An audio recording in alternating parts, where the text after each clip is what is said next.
अस्सलाम वालेकुम स्टूडेंट्स। उर्दू ए का यूनिट नंबर 5 परस्तान की शहज़ादी हमने स्टार्ट किया था। आइए अब हम अपने सबक का आगाज़ करते हैं। पेज नंबर 29 से यूनिट नंबर 5 परस्तान की शहज़ादी 7 लेक्चर सेकंड लास्ट लाइन से।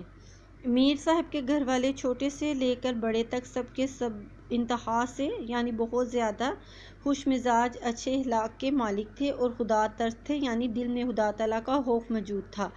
हर एक सैयदा नबी को खुदा का भेजा हुआ मेहमान समझकर उनके सामने बिछा जाता था, उनकी बहुत ज़्यादा इज्जत करता था।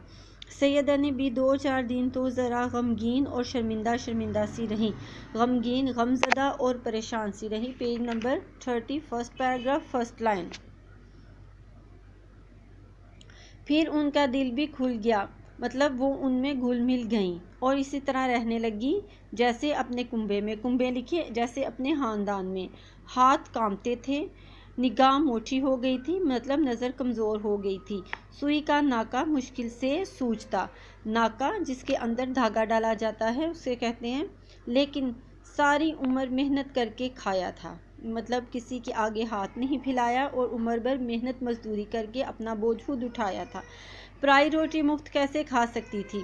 सुबह नमाज पढ़ कर बच्चों को ले बैठती, कुरान शरीफ पढ़ाती, नसीहतें किया करती, दोपहर को सीना परोना और काटना सिखाती, शाम होती तो बावर्ची खाने में जाकर खाना पकाने की तरकीबें बिताती, इशा की नमाज से फारग होकर बड़े मज़े की कहानियाँ सुनाती।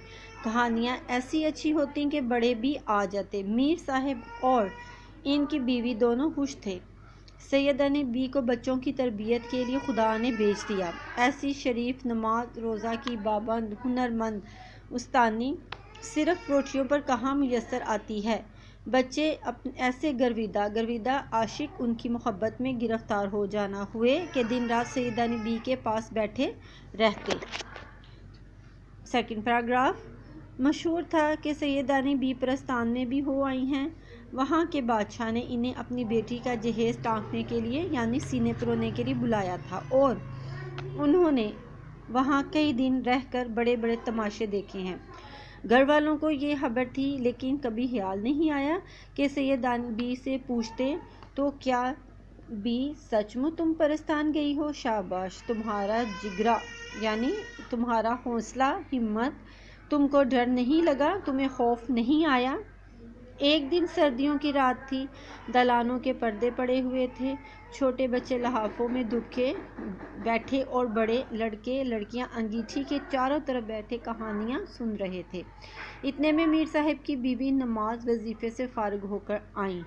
इत्तेफाक से कहानी भी अंडा शहजादी की थी।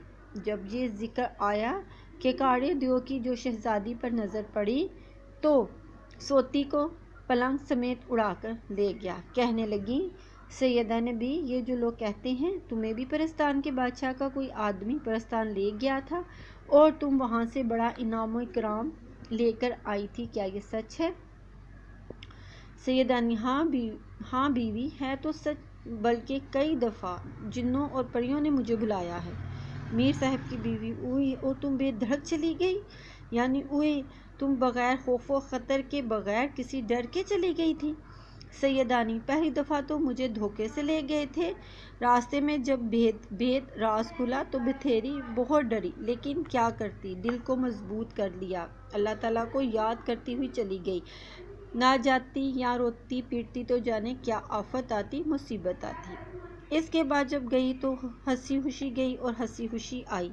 बेगम, सदके अपने रसूल अल्लाह सल्लल्लाहु अलैहि वसल्लम के, इस पर ईमान रखने वाले का कहीं बाल बीका नहीं हुआ, यानी बिल्कुल भी नुकसान नहीं हुआ। परस्तान में भी मेरी हातरें हुई यानी हिदमतें हुई, और क्या कहूँ।